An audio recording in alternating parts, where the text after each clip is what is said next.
It all started in a way that seemed harmless. I met him at work. He was charming, polite, knew exactly what to say to make me laugh and feel special. From day one, I knew he was married. He never hid it.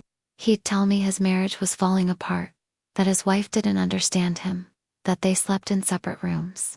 At first, I resisted. I didn't want to be that kind of woman, the one who gets involved with a married man. But he kept coming after me, sending sweet messages, telling me I was different. He made me believe there was no love left between them, that they only stayed together for the kids, out of habit. Little by little, I got emotionally involved. First it was coffee breaks, then secret lunches, and eventually the first time he kissed me. I knew it was wrong, but I felt wanted, valued, like I was the only one who truly mattered to him. It fed my ego and completely blinded me. Before I realized it, we'd been having an affair for months, meeting in cheap hotels, deleting messages, making up lies for everyone else. I never stopped to think about his wife. I never thought about the family I was helping to destroy. In my head, all the blame was his. But now, looking back, I know exactly how it all unfolded, how I became a part of another woman's pain, how I chose to be complicit. The day I officially became the other woman was also the day I lost my dignity, though I couldn't see it back then. We were at a company conference. He had, as usual, made up some excuse for his wife. After one of the talks, he invited me to dinner. I said yes, feeling important, feeling special. At dinner, he held my hand and said, "I can't keep living this lie with her. You make me feel alive." Those words got to me. I felt powerful, like I had something other women could never have. After dinner, we went back to the hotel. That's when it happened for the first time. I won't lie, at the moment, it felt good. I felt desired, even loved. But the next morning when he left saying he had to go back home, an emptiness hit me hard. That's when I realized I was becoming the very woman I always criticized. The mistress. The one living off scraps. He promised he'd fix everything, that he'd leave her, that it was only a matter of time, and I believed him. I wanted to believe him. From that day on, my life started to revolve around the leftovers of his marriage. I became the other woman, and worse, I accepted that role as if it was normal. For the longest time, I thought it was love. He'd call me every day, text me in the middle of the night, tell me he thought about me all the time. He'd say that when he was with me, he felt complete, happy, fulfilled, that I was the woman he had always dreamed of. Those words kept me going. I believed we were living some forbidden romance, but one that was pure, real, and true. I used to convince myself he wasn't cheating on his wife, that he had just met me too late, after already being stuck in a dead marriage. I started making plans with him, imagining what our life would be like together, free, no hiding, no lies. He fueled that fantasy, always saying, "I'll leave soon. I just need to sort some things out." And naive as I was, I believed him. But at the same time, he never seemed in a rush. There was always an excuse: the kids, his job, the house, the assets. I ignored all the red flags. I wanted so badly to believe it was love that I closed my eyes to the obvious. I was just a distraction, an escape, an illusion. Now I know it was never love. It was lust, ego, cowardice, and I dove headfirst into that illusion, drowning alone. The whole time I was with him, I never stopped to think about what my presence meant to his wife, to his kids, to that family. I only thought about myself, my needs, my longing to be wanted, my craving to be chosen. I didn't think that, on the other side, there was a woman who trusted him, who believed in his promises, who maybe was still fighting for that marriage. I never thought about the nights she spent alone while he was with me, the birthdays he missed, the excuses he made to skip important moments. I actively took part in tearing that family apart. I gave him an escape, an option, a reason not to face his problems head on. When she finally found out, her pain was immense. But back then, I blamed her. I told myself she didn't make him happy, that she was standing in the way of our happiness. What I couldn't see was that I was the instrument of his betrayal, helping to break years of history, destabilizing an entire family. Now, looking back, I see how reckless, selfish, and irresponsible I was. I destroyed a family. And worse, I thought it was fine, that it was just part of the game, that love justified it. But love never justifies destroying someone else. The first time I ever spoke to his wife was one of the most unforgettably and most painful moments of my life. She called me, crying, screaming, asking how I could do this, how I could destroy her family. I froze. I didn't know what to say. I tried to justify myself, saying I loved him, that I never meant to hurt anyone. But how do you justify the unjustifiable? How do you say you love a man who's married with kids? She said something I'll never forget. You'll go through the same thing. He'll do to you what he's doing to me. At the time, I thought it was just bitterness, anger, the pain of a betrayed wife. But those words stuck with me, echoing in my head. She spoke with so much pain, so much certainty, that for a moment I felt dirty, small, wrong. Then she hung up, and I cried. I cried from guilt, from fear, from shame. And yet, I still stayed with him. That call was the first warning, the first sign I was heading down the wrong road. But I ignored it because I was blind, stuck in an illusion I built for myself. I spent years lying to myself, telling stories to justify what I was doing, just to ease the guilt that was eating me alive.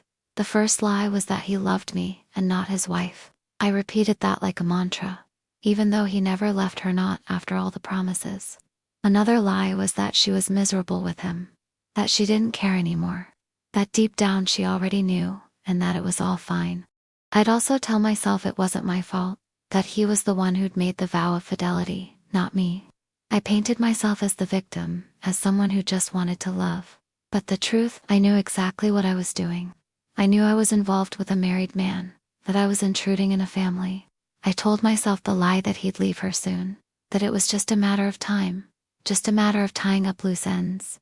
Years went by, and he never fixed anything. There was always a new excuse. The kids, splitting assets, the financial situation. Deep down, I knew I was living off empty promises. But I clung to them, because admitting the truth meant admitting I had wasted years of my life. Those lies were my armor, my anesthesia, but also my prison. And by the time I finally stopped lying to myself, the damage was already done to me and to everyone else involved. From the beginning, he always painted his wife as the villain. He'd say she was cold, that she let herself go, that all she cared about were the kids. He made me believe she was the reason for his unhappiness, that she mistreated him, that she didn't understand him the way I did. He'd always repeat, "You're everything she's not. You make me happy, you get me, you're the woman I've always been looking for." Those words pulled me in. They made me feel superior, like I was the chosen one, his savior. And for a long time, I really believed that without questioning, without ever trying to see the other side of the story. I never stopped to think that maybe she was exhausted, burned out from holding everything together on her own, while he lived a double life. He always painted her as bitter, difficult, while putting me on a pedestal as fun, easygoing, the perfect partner. Now I see it for what it was, part of the manipulation, a way to keep us both trapped, her in guilt, me, in the illusion. He needed one woman to hold the family together, and another to feed his ego and help him escape responsibility. And me, blind as I was, I fell right into that trap. The day she found out about us was a turning point in my life. Up until then, I lived inside that bubble of lies and promises. She called me, then sent screenshots of messages, photos from our meets, the same ones he had told her were work trips. I didn't know how she managed to get all that proof, but it was clear he couldn't hide anymore. The truth came out in the harshest way possible. My first reaction was pure panic. I knew from that moment on, nothing would ever be the same. The illusion was over. She came at me hard, said everything she felt, told me I was just as guilty as him, that I had helped destroy her life. And she was right. I tried to justify myself, said I loved him, that I never wanted things to turn out this way, but those were just excuses. After that day, he changed. He became tense, anxious, almost aggressive, scared of losing everything. He blamed me for being careless, for leaving traces. And me, the one who thought I was the love of his life, I realized I was nothing more than another problem he had to deal with. Her discovery shattered my world. It ripped me out of the fantasy and threw me into cold, hard reality. I wasn't the love of his life. I was just the mistress he tried to hide until he couldn't anymore. A few days later, she showed up at my job. I wasn't expecting that. I was stepping out for lunch when I ran right into her. She stood firm. She didn't scream, didn't make a scene. She just looked me straight in the eye and said, "Do you have any idea what you did to my life? To my kids' lives?" I couldn't answer. I just froze, staring down, my throat tight, drowning in shame. She went on, "Did you feel special? Did you feel loved? He's done this before, and he'll do it again with you, or with someone else." Her words hit me like a punch. She was right. I knew he had a past, but I convinced myself it would be different with me, Jess, like every woman does. She finished with, "I hope you never feel what I'm feeling right now. But if you do, then you'll understand." Then she turned and walked away. I just stood there, frozen, tears streaming down my face, unable to move. That day burned itself into me. It was the first time I saw, right in front of me, the scale of the damage I had helped cause. And for the first time, I felt real shame for myself, my choices, and my role in his betrayal. When I found out they had finally separated, you'd think I'd feel relief after all. He had been telling me for years that's what he wanted, that he wanted us to be together. But what I felt instead was this overwhelming emptiness mixed with guilt and fear. He called me and said, "Now we're free." But for the first time, those words didn't bring me joy, just uncertainty. I knew their breakup hadn't happened because he finally chose me, but because she couldn't take it anymore, she gave up. And I felt guilty, because I knew I was one of the reasons, if not the main reason, that marriage ended. At the same time, I was scared. Scared that now, with her out of the picture, I'd be the one left to face all his frustrations. And that's exactly what happened. He became more irritable, more demanding, more critical, just like he had been with her. The fantasy that we'd be happy together, that we'd be different, started to crumble fast. And in that moment, I realized I hadn't just helped destroy a family, had also destroyed my own life. Because the man who came to me, now free, wasn't the prince I had idealized. He was the same man she knew so well. When he finally left her and made our relationship official, for a while, I thought I had one. As if it had been some competition, and I had come out as the chosen one. I felt superior, like I had conquered something other women couldn't. The love of a man who seemed impossible to hold on to. I believed he had changed, that with me things would be different, that I wouldn't go through what she had. I thought we'd have a mature relationship, free of lies and cheating, that we'd be happy, that we'd build a new family together. So when he proposed, I said yes without even thinking. I wanted to prove to the world, to her, and especially to myself, that I had made the right choice. On our wedding day, I felt fulfilled. I couldn't imagine that behind that white dress there was such a dirty story, full of pain and destruction. On our honeymoon, he was sweet, caring, attentive, just like he always was at the beginning of relationships, making me believe the past was behind us. For a few months I truly lived in the illusion that it had all been worth it, that her suffering was the price of my happiness. But reality didn't take long to show up. Little signs started to appear, but once again, I chose to ignore them. I thought I had one, but the truth was I had just started to lose. And I was about to learn that in the most painful way possible. At first, it looked like I finally had everything I'd ever wanted: a husband, a house, plans for kids, a stable life. But that phase didn't last long. Soon he started changing, or better, he started showing who he really was. The same man she knew all too well. It started with small criticisms: my clothes, the food, my friends. Then came the constant complaints, the disappearances, the harsh words. I tried to brush it off, telling myself it was just stress, that he was going through a rough patch after the divorce, that it was normal. But little by little, I began to see the truth. The man I married was exactly the man she described the day she confronted me. He was impatient, explosive, manipulative. He made me feel guilty for everything: the arguments, his work, even his own unhappiness. Nights turned into endless fights, yelling, and his sudden disappearances, staying out for hours without a word. And me, the one who thought he'd be different with me, started living exactly what she had lived for years. The marriage I thought was my dream turned into a quiet nightmare. One I couldn't tell anyone about because I was the one who helped build that trap. And the worst part was, I couldn't even complain. Deep down, I knew I had put myself there. The first betrayal came less than a year into our marriage. I found out by accident, scrolling through his phone while he slept. There they were, messages to another woman, making plans, saying the same sweet things he once told me when he was still married. In that moment, I felt a wave of rage, sadness, and above all shame. Shame in realizing that now I was the cheated-on wife. He tried to deny it, then said she was just a friend. Then finally, admitted under pressure that he'd been with her a few times, but he swore it didn't mean anything. He used the same lines he once used on me, that I wasn't paying enough attention. That routine had worn us down, that he needed to feel wanted again, and I forgave him. I wanted to believe it was just a mistake, a one-time slip, something I could fix if I tried harder. But then came the second betrayal, and the third.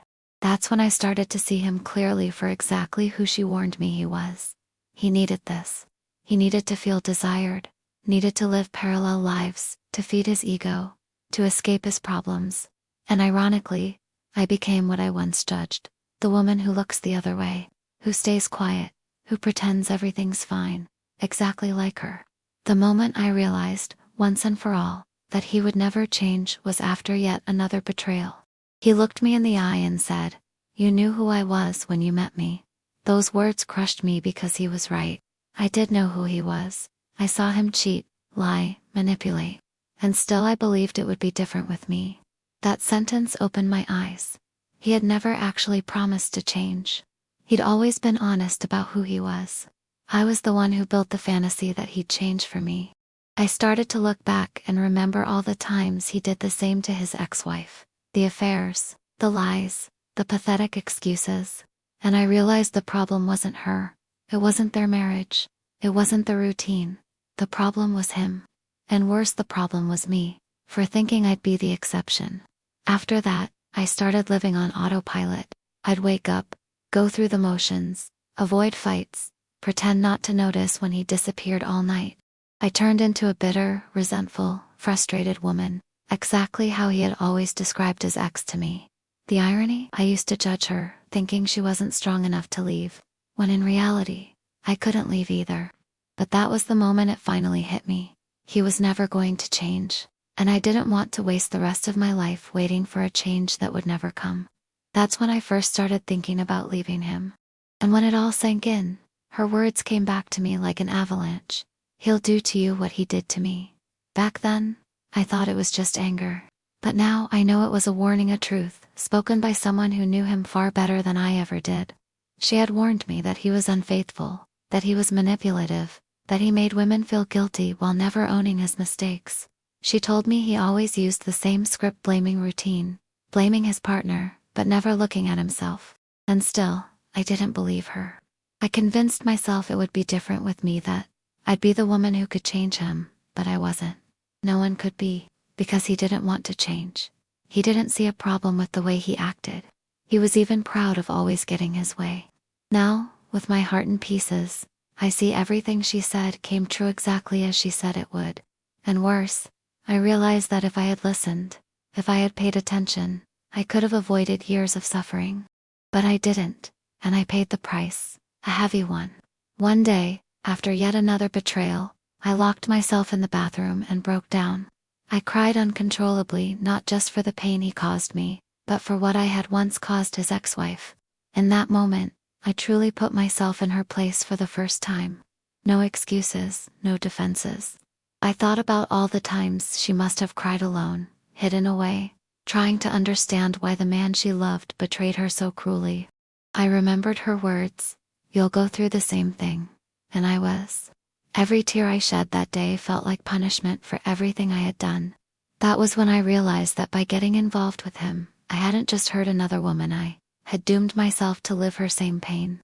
I cried for the hurt, for the guilt, for the shame, for thinking I was better than her, for believing it would be different with me. I felt filthy, used, deceived, just as she must have felt for years. I even thought about calling her, apologizing, telling her that now I understood, that now I knew exactly how she felt, but I didn't have the courage. I didn't know if she wanted or needed to hear it. So I cried in silence, the same way she must have cried countless times. And in those tears, I finally accepted my guilt and my responsibility. No more excuses. After that day in the bathroom, my perspective shifted. For the first time, I truly began to put myself in her shoes. I remembered all the times he lied to her so he could be with me, the fake excuses, the secret phone calls.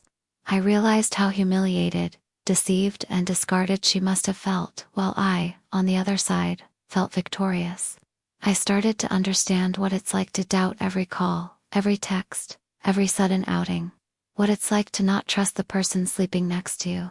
I began living with the same torment, checking his phone in secret, watching the clock, doubting everything, and suffering in silence, the way she must have. And I thought about how she must have tried, desperately, to save her marriage, to change, to please, to be better, all in the hopeless belief that he would change. I tried all of that to an end. I failed, because the problem was never her, and it wasn't me either. The problem was always him. That painful empathy made me see the truth. I was never better than her. I was never above her. I was never special. I was just another one. Just like she had been. And in the end, I realized we were all victims of the same man, the same lies, the same cycle. And worst of all, I helped keep that cycle alive. I started going through the same humiliations she had lived, being cheated on, being lied to, being blamed for everything wrong in the relationship. He criticized me, belittled me, made me feel inadequate the same way he once did with her. I recognized the words, the patterns, the behaviors. Whenever I confronted him about cheating, it was always the same cycle. First denial, then minimizing, then turning the blame on me. I lived the nightmare of doubting my own husband, of feeling betrayed and not being able to prove it, of being called crazy for suspecting him. He told me I was controlling, jealous, insecure, exactly what he must have told her once. I lived the same scenes, waiting for him to come home late, checking his clothes, scrolling through his phone, crying alone in bed. I felt the same pain, the same shame, the same crushing helplessness, having no one to turn to. I couldn't tell friends or family, because everyone knew how our relationship had started. So I stayed stuck just like she once had, living the same humiliation, replaying the same story. And that's when I truly understood, in my own skin, everything she had gone through. Living with him was emotionally exhausting. Every day was a battle between hoping it could be different, and knowing deep down it never would. Day-to-day life revealed the worst of him, the manipulation, the lies, the explosive temper, the endless selfishness. I could never relax, never fully trust. There was always that question in the back of my mind. Who is he with now? What is he hiding? That constant emotional strain broke me. I developed anxiety attacks, insomnia, insecurities I never even had before. I started isolating myself, avoiding going out, pulling away from friends and family, shamed of the situation and terrified of being judged. He'd make promises, swearing he would change, that he'd be faithful, that he'd finally commit to our marriage. But it was all lies. The cycle of fights, betrayals, makeups, and new disappointments repeated itself, just like it must have during his last marriage. I became a bitter, suspicious, unhappy woman, so far from the confident person I once was, the one who believed he would be the man of my life. In the end, I realized I didn't have a relationship. I was living in an emotional battlefield, where the only certainty was exhaustion and pain, exactly like it once had been for her. It took me a long time to see it clearly. What I felt wasn't love. It was emotional dependency. I wasn't with him because I was happy, or because I felt loved, valued, or respected. I stayed because I was afraid of being alone. I stayed because I thought that since he'd left his ex for me, I had an obligation to make it work, to prove our relationship was real. That dependency made me accept the unacceptable, the cheating, the humiliations, the lack of respect, the emotional abuse. It made me believe I needed to be more patient, more understanding, more tolerant, when really what I needed was to leave. He fed that dependency, making me feel like without him I was nothing, that no one else would love me, that I couldn't make it on my own. And I believed it just like she probably believed it for years. When I finally realized it wasn't love but emotional dependency, I felt both relief and grief. Relief for seeing the truth, grief for wasting years of my life living a lie. That's when I seriously started thinking about breaking free once and for all from the cycle I'd helped create. The fights with him weren't normal. They were intense, aggressive, and chipped away at me a little more each time. It would start over something trivial, a text he didn't answer, him being late, some tiny annoyance. Within minutes he'd be yelling, accusing me, making me feel guilty. He always said I was dramatic, making things up, that my jealousy was sick. But I knew what I felt. I knew something was wrong. The worst part was how he twisted everything. He made me doubt what I saw and heard. If I called out an obvious cheat, he'd flip it on me. He'd call me crazy, neurotic. He made me feel guilty for suspecting him when he was the only one at fault. Those fights wrecked me. After them I'd go days, not eating right, aching all over, drained of energy. He'd act like nothing happened. He'd ignore me or, worse, suddenly be kind again as if that could erase it all. It was a cycle. He'd mess up, I'd confront him, he'd explode. I'd feel guilty, he'd ignore me, then come back, and the whole thing started over. Over time, I learned to stay silent to avoid the fights. I erased myself bit by bit. I was afraid to trigger another explosion. Slowly, I stopped being me. I became a shadow, just like she once was. He used the same tactics, the same manipulation patterns he once claimed made him suffer with his ex. In reality, he was the one doing the manipulating. He'd make empty promises whenever I reached my breaking point. He'd say he'd change, that he loved me, that he was sorry. He'd cry, beg, say he couldn't live without me. And I believed him, always believed him. It was a cycle of guilt and reward. When I tried to pull away, he'd invent a health scare or threaten to kill himself, anything to keep me there. Emotionally trapped, he played with my feelings, made me feel indispensable and replaceable at the same time. I lived stuck between guilt and fear. I started to realize he was doing the same with other women. If I ever threatened to leave, he already had someone else to spend the night with. He always had one or two backups, just like I once was. And that destroyed me. It made me see exactly how I'd been used. It was all one big performance, a way to keep control over all of us. He never truly cared about anyone but himself. Now I see I was just another piece in his game, like she was. Like others probably were too. And the worst part? I helped keep that game alive, for years. For the longest time, I couldn't admit I was wrong. Because admitting it meant facing the fact that I'd wasted years of my life on a lie. I felt ashamed of myself, of the choices I made, of the people I hurt, especially her. I had built this whole narrative to justify everything. That he was the right man, that she didn't value him, that true love made it all okay. But when it all collapsed, when he treated me the same way he treated Hai, was forced to face the truth. Admitting I was wrong meant admitting I had been used, that I was complicit in another woman's pain, that I settled for scraps in the name of a love that never even existed. It was hard to look in the mirror and see who I had become. Someone who normalized cheating, lies, abuse. It took me a long time to even start forgiving myself.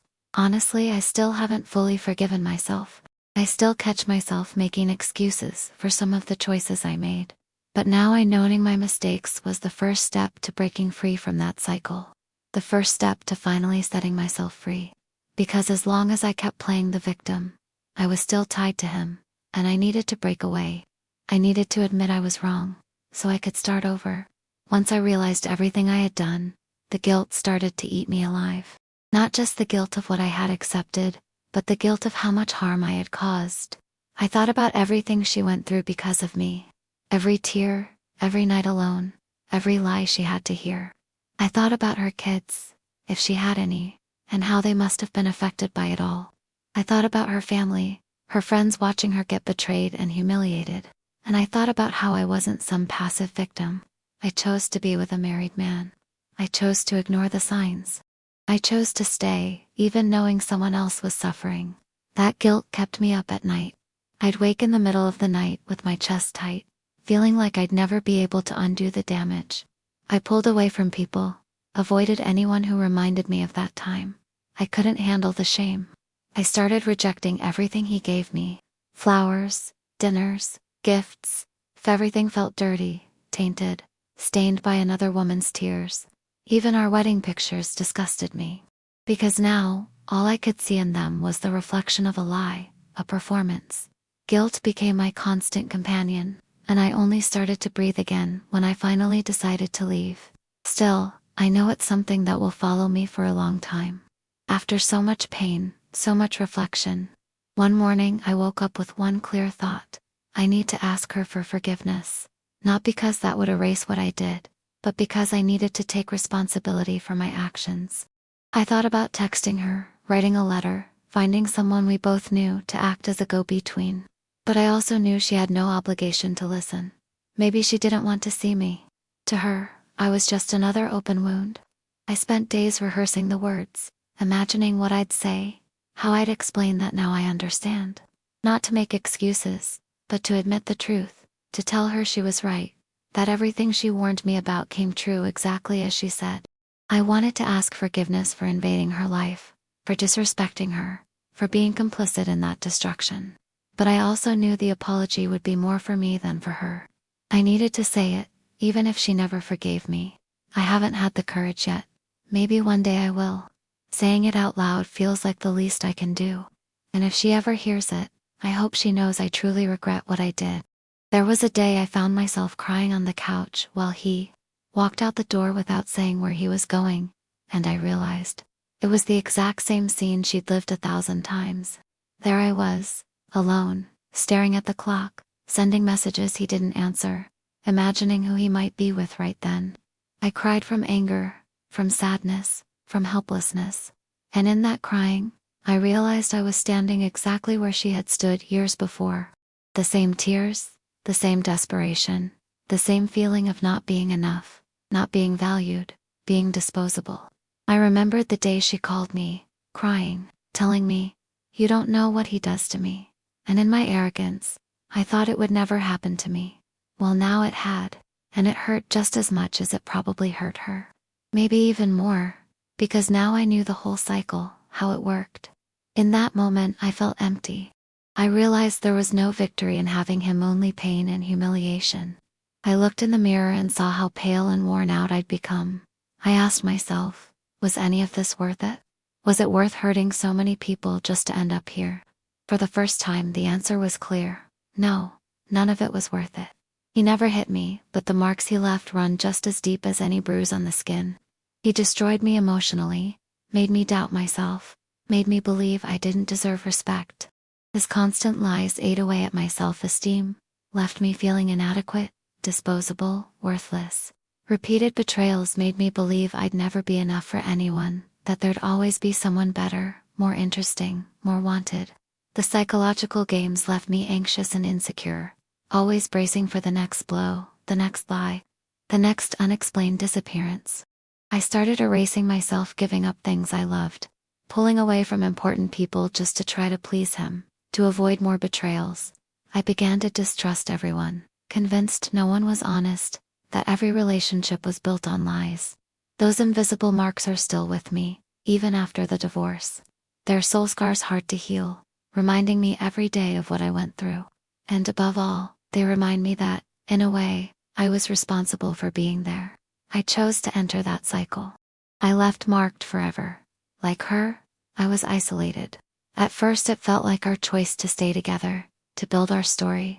But little by little he pushed me away from everything and everyone. He criticized my friends, said they didn't like him, that they influenced me negatively. He convinced me to stay home more, to stop going out, to stop socializing, just to be with him. I thought it was normal. I thought it was love. By the time I realized it, I was alone. My friendships had cooled. My family was distant after all. They'd warned me, and I hadn't listened. That isolation made me vulnerable. I had no one to share my fears, my doubts, my worries with, and he used that. He made me feel like he was the only person who understood me, the only one who accepted me, the only one who loved me. But it was an emotional prison. I couldn't question him, couldn't demand anything, couldn't confront him because he'd always threatened to leave. I found myself trapped, with no support, no safety net, no strength, just like she'd once been, surrounded only by his control. Once again I saw it clearly. I wasn't special. I wasn't different. I was just following the same script.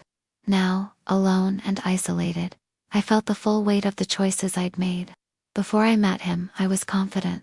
independent, full of plans, socially active, After years by his side, I barely recognized myself, a woman insecure, anxious, suspicious, isolated, sad.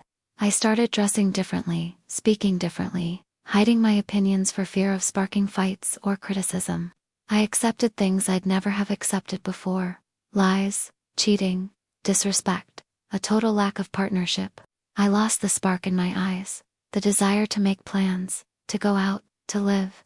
My life became waiting for him to change, to treat me better, and he never changed. I kept dimming, shrinking, erasing myself until I was a shadow of who I once was. Looking in the mirror hurt because I knew the person staring back was the result of my choices, of my own illusions. I knew that by getting involved with him, I hadn't just hurt another woman, I destroyed myself too. Realizing that was one of the hardest shocks of my life, because there was no going back. All I could do then was try to rebuild. The day I decided to leave was one of the hardest, and at the same time, one of the most freeing days I've had. After discovering another betrayal, after another fight, after another night crying alone, I woke up and knew I couldn't do it anymore. I didn't have the strength to keep living like that. I saw no future, no happiness, no hope in that relationship. For the first time, I looked at him and felt nothing: no love, no anger, no pain, just indifference, a huge emptiness. I realized he would never change. The cycle would keep going, and I'd keep erasing myself and suffering if I stayed. I chose to leave, not for revenge, not to prove anything, but because I finally understood I deserved more, that I had the right to a dignified life. I told him, cold and direct, I want a divorce. He did what he always did: tried to manipulate, cry, promise. But I didn't give in. For the first time, I broke the cycle. I walked out the door she once couldn't. And painful as it was the best decision I ever made, because finally, I chose myself. Shortly after the divorce, I found out he was already with someone else.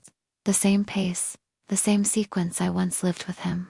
I saw photos on his social media, him with another woman, on trips, at restaurants, doing the same things he used to do with me.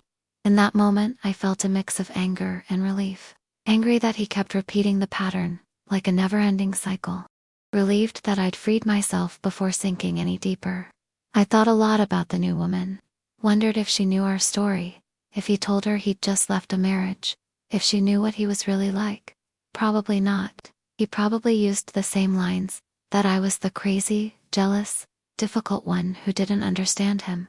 I saw myself in her, exactly in that place, getting sweet messages, believing his sincerity, clueless about what was coming. I wanted to warn her, but I didn't have the courage. I didn't know if it was my place, if she'd believe me, if it would change anything. What hurt most was realizing that to him, I meant nothing but another pawn in his game. I spent years thinking we were special, that we were the impossible love. In the end, we were just another repeated story. And once again, I understood, he will never change. After he left and the dust settled, there was a massive emptiness, not just because he was gone, but because an illusion that had lasted years was over. I was alone in a quiet apartment, surrounded by furniture and things that had once symbolized our future together. Every corner of the house reminded me of promises, trips, nights when I believed we were building something real. But now, all of that was just the set for a story that no longer existed. And deep down, that story had never been real. The emptiness wasn't just emotional, it was existential. Who was I now, without him? Without that whole narrative that we had a love above everything. I spent days glued to the bed, with no appetite, not wanting to talk to anyone, just replaying everything, running through every wrong choice in my head. I even missed the fights, the arguments, the chaos, because as destructive as it was what I knew. It made me feel alive. It took me a long time to realize that the emptiness wasn't from missing him, it was from missing myself, the person I was before I got wrapped up in that story. And I understood that to fill that hole, I had to rebuild myself, alone, without him, without illusions, without lies. The hardest part was realizing that, through all of it, I lost my dignity. I erased myself, adapted, made myself smaller. I accepted cheating, lies, contempt, all in the name of a love that was never real. I humiliated myself, crawled, blamed myself. I had to face that I'd become someone I never imagined I could be. Someone who accepted crumbs and even thanked for them. I saw that, many times, I put myself in situations that violated my values, my essence, my integrity. All out of fear of being alone, fear of admitting I'd made wrong choices, fear of facing reality. That realization tore me apart more than all his betrayals ever did. Because he did what he always did, but I let him. I gave up my dignity to keep a relationship that hurt me, erased me, ate me from the inside. Getting that dignity back wasn't easy, and it still isn't. It takes time, work, forgiveness, most of all, forgiving myself. But today I know dignity is non-negotiable, and from now on, I will never give it up for anyone. Never again. Alone one day, thinking everything through, I came to a conclusion that changed how I see life. Happiness built on someone else's pain is never real. I spent years believing I could be happy with him, even though he'd destroyed another woman to get there. I convinced myself I wasn't to blame, that love justified everything. But it doesn't. It never did. True love doesn't hurt, it doesn't deceive, it doesn't destroy people along the way. My story was stamped by selfishness, illusion, and, above all, a lack of empathy.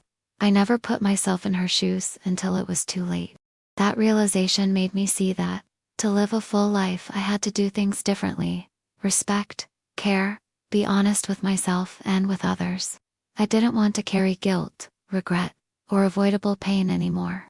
From that day on, I decided to change, not only to avoid repeating this story, but to help other women not fall into the same trap. Because nobody should live what I lived, or what she lived. And more than that, nobody needs to. It took me a while, but I finally understood that the cycle always repeats. Men like him don't change, they just change victims. He did it to her, he did it to me, and he'll probably do it to the next woman.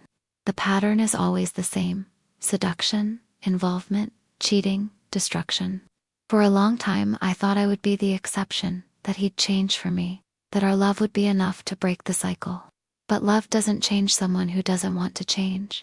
It doesn't fix character or create respect where there's none. I realize that until he recognizes who he is, he'll keep playing the same script with as many women as he can. And I realized that by getting involved with him, I became part of that cycle, helping to keep a loop of pain and suffering spinning. Today I know my biggest responsibility is not to let this happen again in my life, and, if I can, to warn other women so they don't fall into the same trap I did. Because the cycle only breaks when someone has the courage to leave it, and thankfully I did. After the divorce, I thought I'd never be able to pick myself up. I was emotionally wrecked, full of guilt, shame, and regret.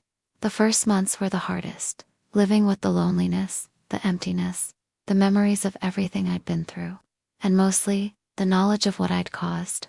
But little by little I started to understand that despite everything, I deserved a fresh start. That my life didn't have to end there. I sought therapy, talked to friends I slowly rebuilt relationships with, and accepted that I needed to speak about what I'd lived through, instead of carrying it all alone. I started doing things I loved again, rediscovering who I was before all of this, an independent woman with dreams and plans. I began to look at myself in the mirror, with less guilt, and more compassion, not to excuse what I did, but to understand that I was also a victim, just like she was. I got better day by day, falling and getting up, crying and, slowly, smiling again. Starting over wasn't easy, but it was necessary. Staying stuck in the past wouldn't change anything or fix the damage. It would only destroy me more. Today I keep rebuilding my life with more maturity, more responsibility, and above all the certainty that I will never again accept less than I deserve, and I will never again be the cause of another woman's pain. If I could speak to her now, I'd start with a sincere apology. Not an apology that erases the hurt I caused, but one that owns my responsibility. I'd say that at the time I lacked the maturity, empathy, and awareness to see the full extent of what I was doing. I'd tell her that now I know, that now I understand, that now I feel in my body and my soul everything she felt. I'd tell her I deeply regret having taken part in tearing her family apart, in her suffering, in the nights of tears I helped create. I'd tell her there's no excuse for what I did. It wasn't true love. It was selfishness, immaturity, and need. I would tell her that I admire her strength for having endured so much and still finding a way to move on, to keep living her life. I'd tell her that if I could go back, I would do everything differently. That I would have respected her pain, that I would have respected myself. I'd tell her that she was right in everything she said, in every warning she gave, and that I should have listened. And above all, I'd tell her, you didn't deserve this. Nobody does. And I regret being part of your pain. Because that regret is real, it's sincere, and it will follow me forever. To other women who are where I once was, getting involved with married men, all I can say is, it's not worth it. It might look like love, like fate, like something irresistible, but most of the time it's nothing more than loneliness and need, disguised as love. Being with someone who's committed means inevitably causing pain to another person, and in the end, to yourself too. Don't believe him when he says the marriage is over, that his wife is the problem, that you are the exception. It's the same speech he's been giving for years. Don't fall into the trap of thinking it will be different with you. It probably won't. Think about the woman on the other side. Think about the family that might be falling apart. Think about the pain you may be causing. Pain that one day might come back to you.